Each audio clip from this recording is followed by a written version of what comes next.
Venu sur la terre, il était mort, mais le matin comme aujourd'hui, il était ressuscité des morts. Amen.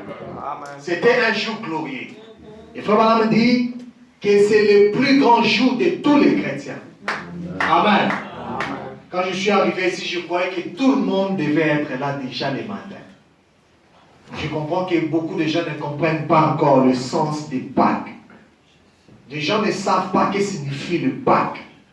C'est ça notre problème. Nous allons nous tenir debout, nous ouvrir nos Bibles dans les livres de Matthieu. Que Dieu nous aide à comprendre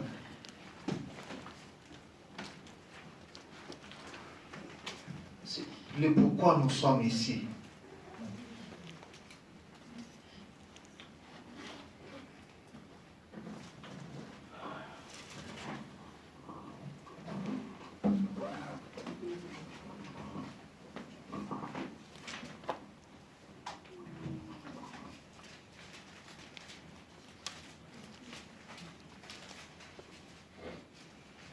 Nous lisons dans le Seigneur Jésus-Christ.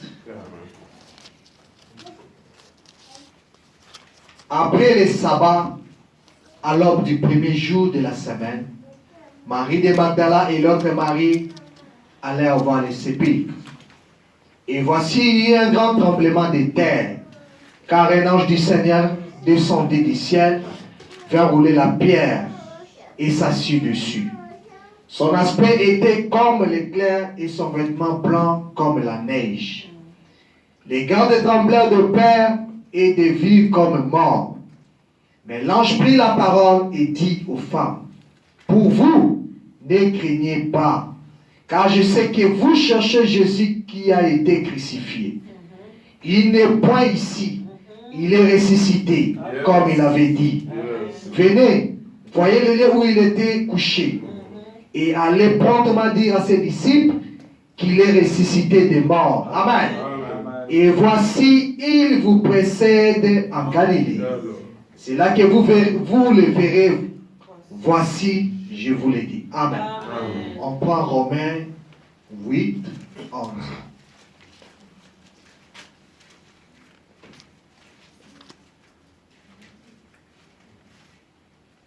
Romains 8, chapitre 11. Et si l'esprit de celui qui a ressuscité Jésus d'entre les morts habite en vous, celui qui a ressuscité Christ d'entre les morts rendra aussi la vie à vos corps mortels par son esprit qui habite en vous. Amen. Prions. Éternel Dieu d'amour, Dieu de grâce. Merci, Père de gloire, pour cette grâce que tu nous as accordée, d'être encore dans cet endroit pour t'adorer, Seigneur. Oh Dieu, nous ne sommes venus pas pour rencontrer un homme, mais pour te rencontrer, toi, le roi des rois, toi, le Seigneur des seigneurs, toi qui mérites l'adoration, toi qui mérites la gloire, car la Bible dit que tous genoux fléchissent, que toute langue confesse que Jésus-Christ est Dieu, parce que tu as vaincu la mort, la tombe et le séjour des morts. C'est pour cela que nous sommes venus ici, Père, pas pour adorer un Dieu mort, mais nous adorons celui qui est vivant, celui qui vit pour les siècles des siècles. Pardonne nos péchés, pardonne nos erreurs, pardonne nos iniquités, notre façon de parler, notre façon de penser, notre façon d'agir, qui a attristé le Saint-Esprit, qui nous a éloignés de toi. Mais que ce matin, Père, à cause de cet évangile, à cause de l'œuvre du calvaire, à cause du sang versé, que tu nous pardonnes, Seigneur, que tu aies pitié de nous, parce que tu t'es décrié, tout est accompli, parce que, oh Dieu, à cause du sang, à cause du calvaire, nos péchés ont été pardonnés. Et Frère Branham dit que tu as payé le prix au double de nos péchés. Dans nos péchés passés, nos péchés présents, nos péchés futurs, tout a été englouti dans le sang de Jésus. Et ce matin, Père, nous implorons cette grâce. Mets-moi de côté, Seigneur. Utilise les dons que tu as mis à moi. Parle à ton peuple. Qu'au travers de la parole, le malade soit guéri. Les captifs soient délivrés. Ceux qui ont des problèmes trouvent la solution. Amen. Que les perdus soient sauvés. Que les rétrogrades retournent à la parole. Pour la gloire de ton Saint-Nom. Qu'aucun esprit impur puisses opérer dans cet endroit, mais que tu puisses prendre le contrôle, la prééminence de toutes choses. Dans le nom puissant du Seigneur Jésus-Christ, nous avons ainsi prié. Amen. Amen. Vous pouvez vous asseoir. Que le Seigneur vous bénisse. Amen. Je me demande pourquoi les autres ne sont pas venus. Je regardais une émission. On posait les gens des questions. Qu'est-ce que signifie Pâques? Et les gens ne savaient pas. Ça m'a beaucoup étonné. Ils parlent des lapins, ils parlent des œufs de Pâques, ils parlent des chapeaux. Donc j'ai ri beaucoup, j'ai dit, mais les gens ne comprennent pas. Si les gens du monde ne le savent pas, au moins nous les chrétiens, nous devons connaître. On dit que c'est le plus grand jour de l'histoire du monde.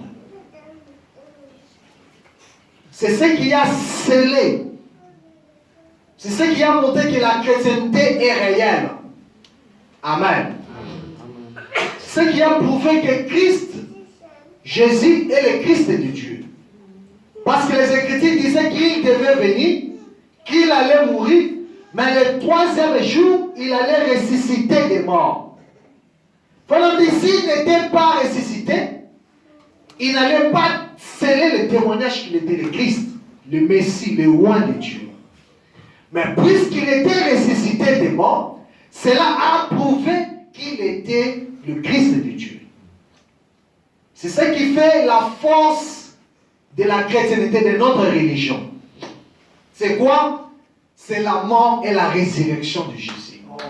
On dit, c'est le début même de notre religion. Amen. Parce que s'il n'était pas mort, il disait aux disciples, il est avantageux que je m'en aille. Si je ne m'en vais pas, vous ne recevrez rien. Pierre a dit, oh non, maître, ne fais pas ça. Je serai avec toi. Il a regardé Pierre, il a dit, arrière de moi, Satan. Parce qu'il devait accomplir ce que les Écritures disaient de lui. Le Christ de Dieu allait venir, mais 3 ans et demi, il devait être retranché. Et Pierre disait, non, maître, moi je mourrai à ta place. Mais Pierre ne comprenait pas ce qu'il disait. Mourir à la place de Jésus, porter le fardeau de l'humanité, porter le péché de tout le monde. Pierre ne comprenait pas encore. Et Jésus a dit, il ne sera pas trop tard d'ailleurs, tu vas me régner. D'ici peu, le coq va chanter. Tu as oublié d'interpréter. Apparemment, tu as oublié. Ah. D'ici peu, tu vas me régner. Et cela est arrivé comme cela. Amen. Comme toujours, je me suis dit, bon, je vais d'abord, comme le dimanche passé, voir un peu ce que les gens du monde pensent un peu de la Pâque. Qu'est-ce que signifie la Pâque? J'ai utilisé le moteur Google. Écoutez ce qu'ils disent. Pâques est la fête la plus importante du christianisme. Elle commémore la résurrection de Jésus, que le Nouveau Testament situe sur le lendemain de la Passion, c'est-à-dire le 3e jour. Il était mort un vendredi. Nous parlons ici le 2 grands jours des chrétiens. Le 2 grands jours d'un chrétien. Nous avons vu ça le dimanche passé. C'était le vendredi, le 1er jour où Christ était mort. Et le dimanche qui est la résurrection de Christ. Mourir, il était mort comme tout homme. Tout homme peut mourir. Mais revenir à la vie de soi-même, c'était seulement Christ qui devait accomplir cela. Amen. Parce que Lazare était mort. Mais pour revenir à la vie, il fallait quelqu'un qui était digne. Il fallait celui qui avait la vie en lui, afin qu'il revienne à la vie. Mais quand Jésus était sur la terre, il a dit, Ce temple que vous voyez ici, je vais détruire ce temple et le troisième jour, je vais le ressusciter. Ils ont dit que c'était le temple naturel. C'était le temple que Salomon avait construit. Mais ils avaient oublié de regarder les Écritures. Qu'est-ce que les Écritures disaient? Vos corps ne sont-ils pas le temple du Saint-Esprit? Et le corps que Jésus avait, c'était le temple que le Dieu du ciel avait utilisé. Amen. Il avait préparé ce corps afin de venir y habiter, afin de compatir avec l'homme, afin d'accomplir les Écritures. Comme on me dit, les Écritures étaient là, mais sans vie. Amen. Les Écritures qui parlaient de Jésus étaient dans la Bible, parce que la lettre tue, mais c'est l'Esprit qui vivifie. Il fallait que l'Esprit vienne vivifier les Écritures qui étaient là sans vie. Amen. Et les gens de ce monde ont reconnu, ils ont dit que c'est le plus grand jour du christianisme. Elle commémore la résurrection de Jésus. La Pâque juive, qui signifie Pacha en hébreu, a pour origine une fête des bergers nomades. La Pâque sacrifice des printemps. Donc c'est un passage, je vais d'abord lire. Et une fête agricole, la fête d'Azim ou des pains sans levain. Du point de vue spirituel, elle commémore la libération du peuple juif de l'esclavage qu'il subissait en Égypte. Le mot Pacha signifie passer par-dessus ou passer outre. La fête commémorative, en particulier la nuit où Dieu a épargné la maison des Hébreux pendant la 10e jour, 10e pleu. Parce que Dieu a frappé l'Égypte pendant 9 pleux. Et le 10e, c'est ce qui a déclenché la sortie des peuples. C'était quoi? C'était la mort de tous les premiers-nés. Et Dieu avait exigé aux enfants d'Israël de prendre un agneau, vérifier que cet agneau soit parfait. Il devait être sans défaut. Amen. Amen. Et ils ont pris cet agneau, un agneau de 14 jours. Amen. Ils l'ont gardé pendant 10 jours. Et le reste là, ils devaient être immolés. Ils étaient renfermés dans une maison. La Bible dit que Dieu a dit qu'il devait appliquer le sang. Parce qu'il devait frapper de l'Égypte, à l'Égypte, de la mort de tous les premiers. Et ils ont appliqué le sang sur les linteaux de leur maison. Et Dieu a dit, quand je verrai le sang, je passerai par-dessus vous. Amen. Et la mort des premiers-nés. Et le jour suivant où les Israélites quittèrent précipitamment l'Égypte. C'est dans Exode chapitre 12, verset 13. Je suis encore aux hommes de ce monde, si ils peuvent reconnaître cela, et qu'en est-il de nous, les gens qui se disent les chrétiens? Donc c'est compliqué que les gens ne comprennent pas encore. Ainsi, la fête de Pacha célèbre l'intervention de Dieu qui avait passé les Israélites de l'esclavage à la liberté. Est-ce que vous comprenez? Ils étaient esclaves, mais ils devaient maintenant quitter de l'esclavage pour la liberté. Donc, le Pacha, cela veut dire le passage, un changement de l'hiver en printemps, de l'esclavage en liberté, un changement de quelque chose, des ténèbres à la lumière. Amen. Les chrétiens ont alors reconnu dans la mort et la résurrection de Jésus l'accomplissement de ce qui préfigurait la sortie d'Égypte, la libération du péché et de la mort, et l'entrée dans la vie donnée par Dieu. Amen.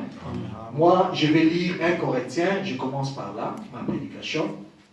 Je lis 1 Corinthiens chapitre 5, versets 6 à 8. Faites disparaître le vieux levain, afin que vous soyez une pâte nouvelle, puisque vous êtes sans levain, car Christ, notre Pâque, a été immolé. Célébrons donc la fête, non avec le vieux levain, non avec le levain de malice et de la méchanceté, mais avec le pain sans levain de la pureté et de la vérité. Israël, Dieu disait aux enfants d'Israël, chaque femme israélite, pendant cette période ici, devait entrer dans sa maison, vérifier tous les pains avec le vin à l'intérieur.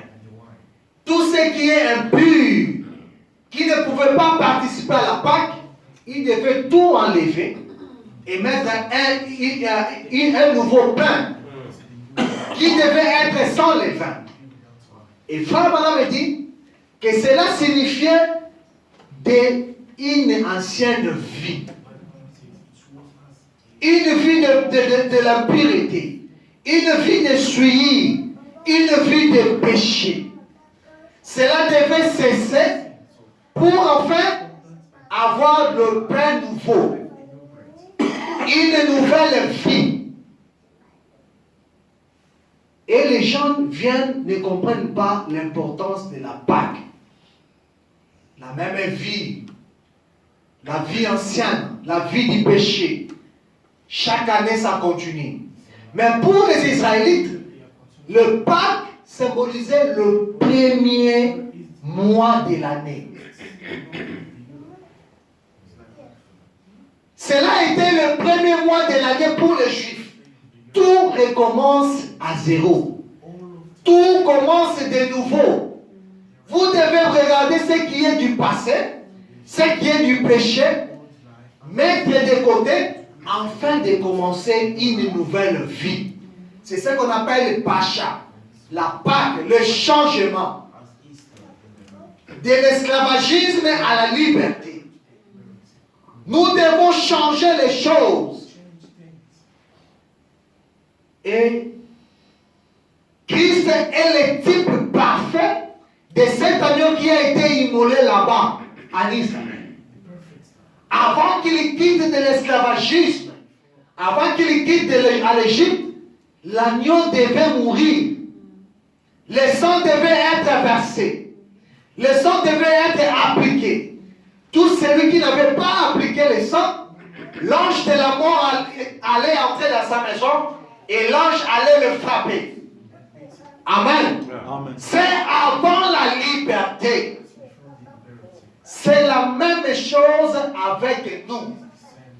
La même chose quand Jésus-Christ était sur la terre.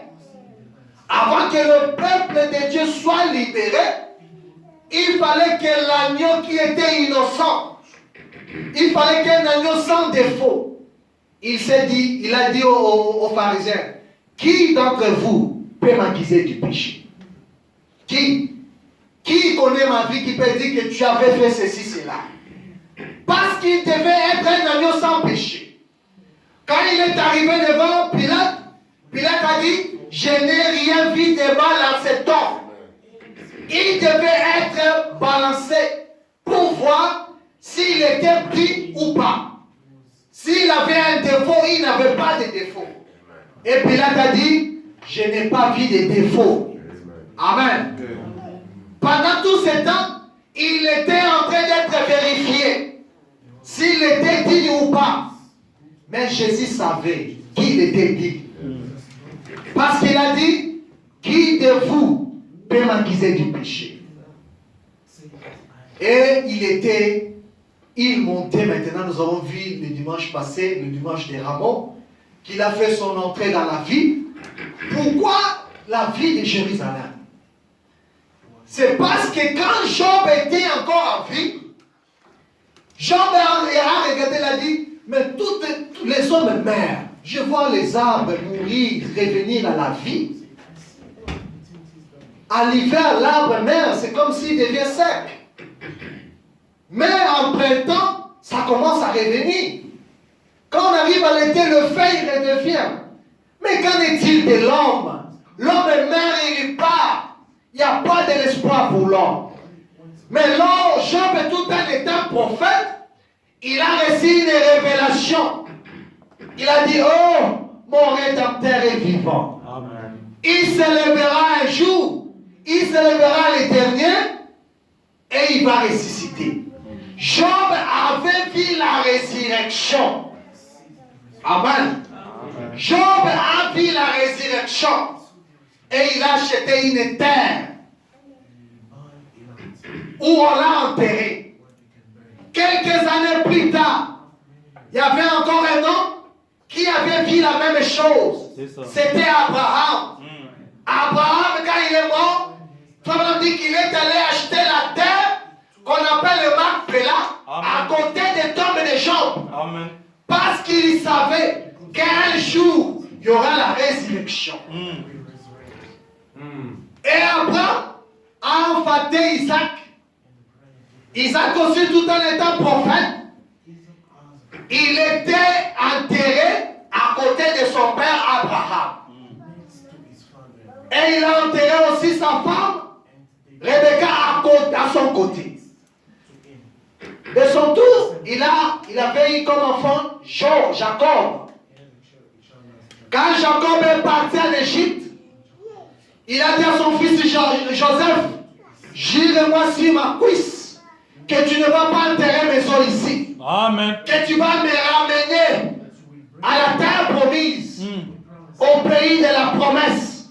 Jure-moi sur ma cuisse. Amen. Parce que c'est là qu'il devait avoir la résurrection. Amen. Et quand Jacob est mort, Joseph a pris son père. Il l'a amené, il l'a enterré dans la terre promise. Et quand Joseph voulait mourir, il a dit, oh mes frères, un jour, le Seigneur notre Dieu va vous visiter. Quand vous allez sortir d'ici, ne laissez pas mes os en Égypte. Parce que l'Égypte, c'est le monde. Mais amenez mes os dans la terre promise, où Job avait vu la résurrection. Amen. Amen. Amen. La résurrection avec les Juifs, c'était dans la terre promise. La terre que Dieu avait promis à Abraham. Je te donnerai cette terre, toi et à ta postérité. C'est là que la résurrection devait avoir lieu. Et quand Jésus faisait son entrée triomphale, nous avons vu avec vous, il a amené avec lui un âne qui était exclu de l'adoration. C'était nous. Il nous faisait entrer dans une terre de promesses. Il nous faisait entrer là où Job avait vu la résurrection. C'est pour cela, frère Balaam dit, aujourd'hui, notre terre, notre Jérusalem, notre Macpéla, où il y a la résurrection, c'est dans la parole de Dieu. Amen. C'est dans le message de l'air. Amen. Amen. Amen. Un chrétien doit mourir dans la parole de Dieu. Amen. Un chrétien doit mourir là où il se sent en sécurité. Un chrétien doit mourir là où il sait qu'il y aura la résurrection. Frère, le dimanche passé, j'avais fait un appel ici. Celui qui n'a jamais été baptisé au nom de Jésus-Christ. Tout le monde ici a dit qu'il est baptisé au nom de Jésus-Christ. Vous savez, pour ressusciter des morts, vous devez mourir en Christ. Et mourir en Christ commence par le baptême au nom de Jésus-Christ. Vous recevez le baptême au nom de Jésus-Christ dans l'eau. C'est Pierre qui a dit ça. C'est lui qui avait reçu le clé du royaume. Le jour de la Pentecôte, pendant qu'il ouvrait la porte du royaume, il a dit, ces gens ont demandé, oh mes frères, qu'est-ce que nous allons faire pour recevoir ce que vous avez reçu? Il a dit, repentez-vous sincèrement. La repentance doit être sincère. Pendant dit, la repentance signifie restituer ce qui ne vous appartenait pas. Prendre ce qui n'était pas à vous et remettre à son propriétaire. Vous avez une dette, payez la dette. Vous avez un problème, arrangez ces problèmes-là. C'est ça ce qu'on appelle la repentance. La repentance, c'est pas aller chez un monsieur l'abbé, un prêtre catholique, et commencer à parler. Et puis vous retournez, vous vous sentez un peu. Non, ce n'est pas la repentance. La repentance, c'est renoncer à une vie que vous avez avant. Vous dites, ce que je faisais, maintenant je vois que ce n'est pas une bonne chose. Ce n'est pas une bonne vie. Je dois laisser. C'est ça la repentance. C'est prendre une bonne décision. Repentez-vous et faisez-vous baptiser au nom du Seigneur Jésus-Christ. Pas dans le nom du Père, Fils et Saint-Esprit. Ce n'est pas écrit dans la Bible. Ah non, c'est écrit, Jésus a dit, mais montre-moi qui a été baptisé au nom du Père, Fils et Saint-Esprit. Et les catholiques ont confondu les titres et les noms. Parce que le Père, c'est un nom commun, c'est ça? Ah? C'est un nom commun. Fils, c'est un nom commun. Je suis père, je suis fils de quelqu'un. Mais comment on m'appelle?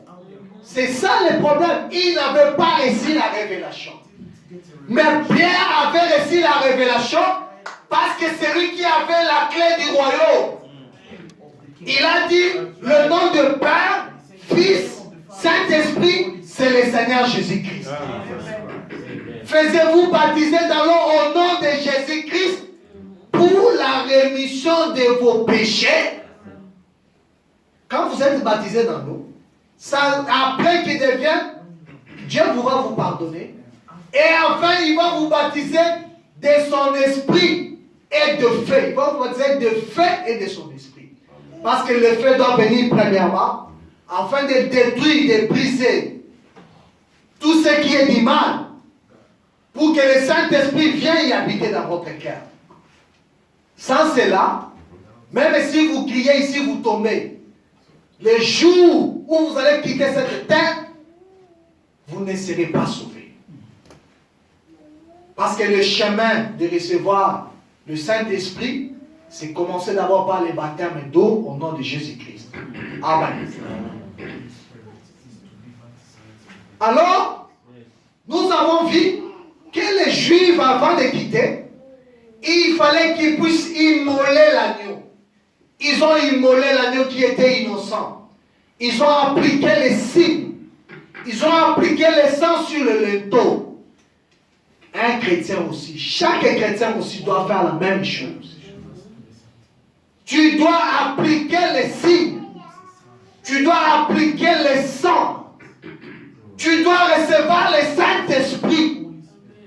Pour que quand l'ombre de la mort va venir, qu'il puisse passer au-dessus de toi. Amen. Le Saint-Esprit, ce n'est pas une imagination. Le Saint-Esprit, ce n'est pas les comme les pentecôtistes. Non. Le Saint-Esprit, c'est la vie de Christ dans un homme. Il a dit à Pierre, il est avantageux que je m'en aille. Si je ne m'en vais pas, vous ne recevez rien. Yes. Il était retourné dans la forme de la paternité, dans la forme du Père, la forme de la colonne de feu. Pourquoi? Parce qu'il devait venir pour appliquer dans des hommes. Amen. Amen. Pierre avait peur. Quand on l'a dit, tu étais avec Jésus. Oh non, ce n'est pas moi. Je t'avais vu toi. Ce n'est pas moi. Tu es galiléen. Le coq a chanté. Avant que le Saint-Esprit descende, il les avait peur. Et ils se sont enfermés dans une petite chambre parce qu'ils avaient peur.